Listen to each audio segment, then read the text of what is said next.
Hi everybody, I hope you're having a great day. In this video I'm going to be covering Gorr, the God Butcher. He made his first appearance in Thor, God of Thunder, issue number 2 in January of 2013.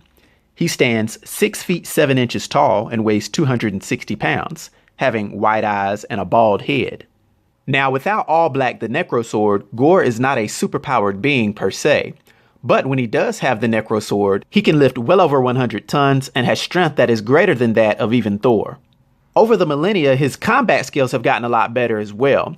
He's had a lot of experience fighting many different types of gods. And he's a very skilled torturer, having bragged that he's tortured gods of torture. Now with the power of this all-black Necroblade, he gains dark power in proportion to the number of gods that he kills.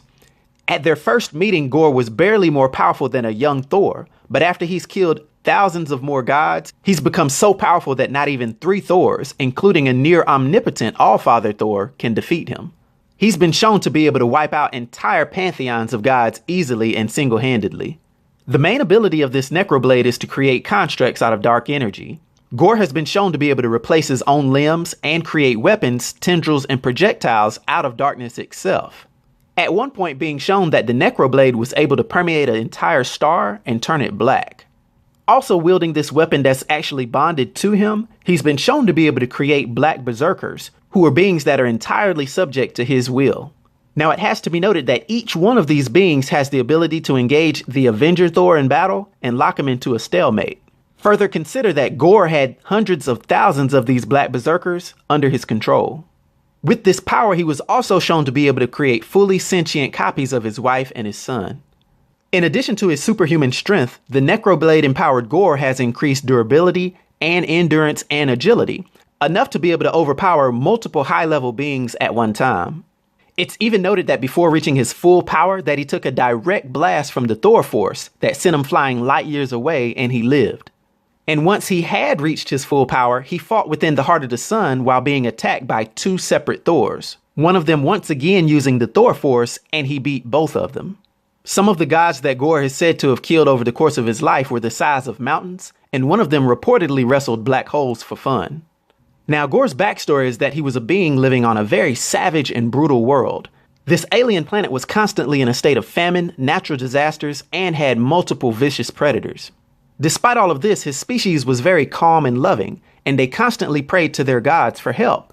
But Gorr gradually began to hate these gods for not answering their prayers. His life experiences of seeing his mother being torn apart by predators, his pregnant wife being swallowed into the ground by an earthquake, and his son starving to death led him to believe that if there were actually gods, that they needed to be destroyed for not listening. His harsh attitude towards the gods ended up getting him exiled from his tribe. And while he was wandering in the wilderness, he ended up stumbling upon a battle between 2 gods that left them both mortally wounded and they fell to the ground. His hate was then solidified as he now knew for a fact that there were gods, and they just didn't bother to answer the prayers of the mortals that worshiped them. One of these gods had a weapon called the all-black Necroblade, and this blade itself sensed Gorr's rage, and it attached itself to Gorr. When this happened, Gorr realized his power, and he killed off the 2 gods and started his campaign to kill all the other gods in the universe. It is noted, though, that although he killed many gods of fear, war, chaos, earthquakes, wrath, jealousy, death, and things of that nature, he killed very few gods of loving things such as poetry and flowers. Now, after killing a god from America, the body of it washed up on the shores of Iceland where it was found by Thor. And later on in Russia, Thor ended up finding some other Slavic gods dead. This was strange to him and Thor was suspicious, and he ended up encountering Gorr, who then attacked him. Gorr almost killed Thor, but just before the killing blow, Thor conjured a lightning strike which knocked both of them out. They both ended up recovering and went to lick their wounds, but Thor ended up hunting down the God Butcher to try to finish their fight. Gorr ends up trapping Thor in a cave, and he's tortured for 7 days. Eventually, Thor's worshippers end up following him and they try to free him. And while Gorr easily kills these followers, they give Thor just enough time to escape. And when he does, he cuts off one of the God Butcher's arms and he leaves thinking that he had killed him. But in fact, Gorr had survived and he spent the next 1,000 years killing more and more gods, growing more and more powerful as he does this. He also realized that he may not be able to complete this task alone, and that's when he starts building his Black Berserker army. The God Butcher also created a portal through time using God's blood. There he went back and killed the very first god, taking his heart as a trophy. He then went through time to meet the Thor of many thousands of years into the future, and he wanted to save him for last. Now, the present-day Thor quickly found his trail and went into the portal with him, but arrived in the future a few hundred years after Gorr. At this point, the only god left was his future self. Now, unknown to these two Thors is that Gorr had actually made another trip into the past to get Thor from about 800 AD, which was the first Thor that he had ever met. Gorr had brought him back to a certain point in the future and had made him a slave along with the few other remaining gods. He had kept them alive so they could build his Godbomb, which he would use to exterminate the rest of all gods in the universe.